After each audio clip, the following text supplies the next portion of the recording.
ada yang melawan saya. Ada. Dalam birokrasi, merasa sudah kebal hukum, merasa sudah menjadi raja kecil.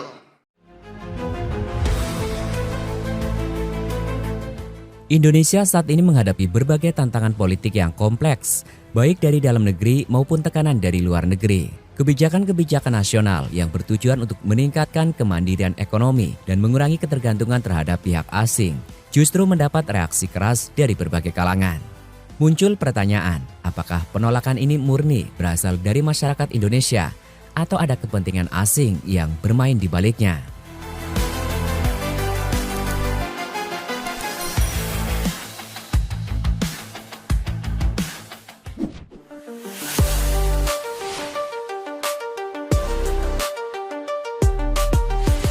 Dalam beberapa tahun terakhir, pemerintah Indonesia telah menerapkan sejumlah kebijakan yang berorientasi pada kepentingan nasional. Beberapa di antaranya adalah nasionalisasi aset strategis. Pemerintah mengambil langkah besar dengan menasionalisasi berbagai aset strategis yang sebelumnya dikuasai oleh pihak asing, seperti Freeport, Blok Rokan, dan Blok Masela. Langkah ini bertujuan untuk memastikan bahwa kekayaan alam Indonesia memberikan manfaat maksimal bagi rakyatnya. Hilirisasi sumber daya alam. Kebijakan ini mengharuskan pengolahan sumber daya alam dilakukan di dalam negeri sebelum diekspor. Negara-negara yang selama ini mengimpor bahan mentah dari Indonesia tentu merasa dirugikan karena mereka tidak lagi bisa memperoleh bahan baku dengan harga murah.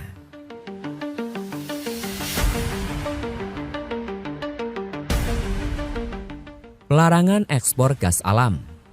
Salah satu kebijakan yang cukup kontroversial adalah penghentian ekspor gas alam ke berbagai negara, termasuk Singapura. Data dari Energy Market Authority menunjukkan bahwa pada tahun 2023, Singapura mengonsumsi sekitar 154.000 BPTUD gas. Sementara Indonesia mengekspor 467.000 BPTUD ke negara tersebut. Dengan adanya kebijakan ini, Singapura akan kesulitan memenuhi kebutuhan energinya.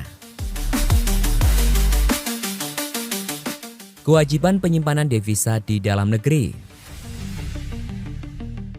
Kebijakan ini mengharuskan seluruh devisa hasil ekspor atau DHE disimpan di dalam negeri yang sebelumnya banyak disimpan di luar negeri termasuk Singapura. Menurut data PPATK, pada tahun 2024 transfer dana dari Indonesia ke Singapura mencapai 4.800 triliun rupiah atau sekitar 62% dari total PDB Singapura. Kebijakan ini tentu merugikan negara-negara yang selama ini diuntungkan dari aliran dana Indonesia. Regulasi sawit yang lebih berpihak kepada petani lokal. Pemerintah menetapkan bahwa 30% lahan sawit harus dialokasikan untuk petani lokal. Kebijakan ini berdampak pada perusahaan asing, terutama dari Malaysia dan Singapura, yang menguasai sekitar 3,7 juta hektar lahan sawit di Indonesia. Presiden Joko Widodo dikenal sebagai pemimpin yang berani dalam mengambil kebijakan yang menekan kepentingan asing. Namun dalam beberapa kasus, ia cenderung menghindari kebijakan yang terlalu berisiko terhadap citranya.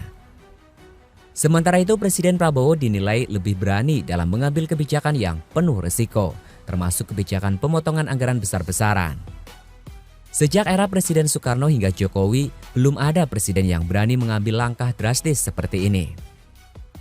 Bahkan di era Presiden Susilo Bambang Yudhoyono, jumlah pegawai negeri sipil atau PNS justru meningkat, meski peningkatan ini tidak selalu berdampak pada peningkatan pelayanan publik. Dengan adanya pemotongan anggaran, Prabowo berisiko kehilangan dukungan dari ASN dan PNS dalam pemilihan mendatang.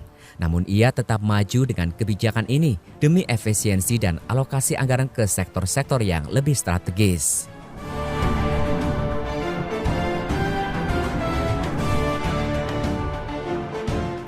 Banyak kebijakan nasionalis yang justru mendapat penolakan keras di dalam negeri. Hal ini memunculkan dugaan bahwa ada aktor-aktor tertentu yang merasa terganggu dan mencoba menggagalkan kebijakan tersebut. Kelompok elit daerah. Pemotongan anggaran daerah membuat banyak raja-raja kecil di daerah merasa kehilangan sumber pendanaannya. Anggaran yang sebelumnya bisa digunakan untuk membeli mobil dinas, rumah baru, atau kepentingan pribadi lainnya kini tidak lagi tersedia. Oleh karena itu muncul gelombang penolakan dari pihak-pihak yang merasa dirugikan. Negara-negara yang selama ini mengandalkan sumber daya alam Indonesia mulai panik karena kebijakan baru ini. Misalnya, Singapura sangat bergantung pada ekspor gas dari Indonesia dan kebijakan penghentian ekspor gas jelas merugikan mereka. Pihak asing yang ingin mempertahankan dominasi. Kebijakan yang mewajibkan 30% lahan sawit dialokasikan untuk petani lokal juga memukul perusahaan asing. Dengan adanya regulasi ini, dominasi asing di industri sawit Indonesia mulai terancam.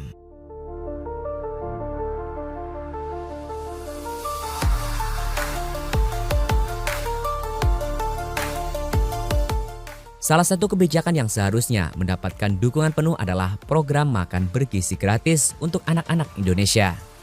Namun kebijakan ini justru mendapat kritik dari berbagai pihak.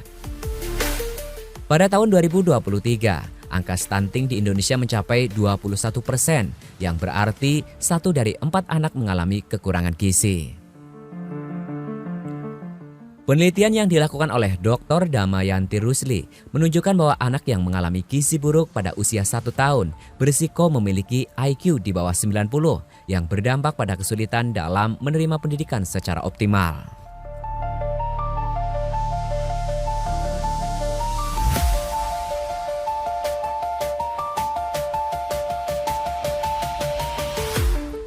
Saat ini Indonesia berada di persimpangan jalan. Kita bisa memilih untuk tetap menjadi negara yang bergantung pada kepentingan asing atau kita mendukung kebijakan yang membawa kemandirian bagi masyarakat Indonesia. Negara-negara yang selama ini menikmati keuntungan besar dari sumber daya alam Indonesia mulai mengalami kerugian dan mereka tidak tinggal diam. Mereka menggunakan berbagai cara untuk mempertahankan opini publik, baik melalui media propaganda maupun agen-agen yang menyusup ke dalam negeri. Masyarakat Indonesia perlu lebih kritis dalam menyikapi setiap isu yang berkembang. Jangan mudah terpengaruh oleh propaganda asing yang ingin menggagalkan kebijakan nasionalis yang sebenarnya bertujuan untuk kebaikan negara. Kini saatnya kita bersatu dan mendukung kebijakan yang benar-benar menguntungkan Indonesia. Masa depan bangsa ini ada di tangan kamu.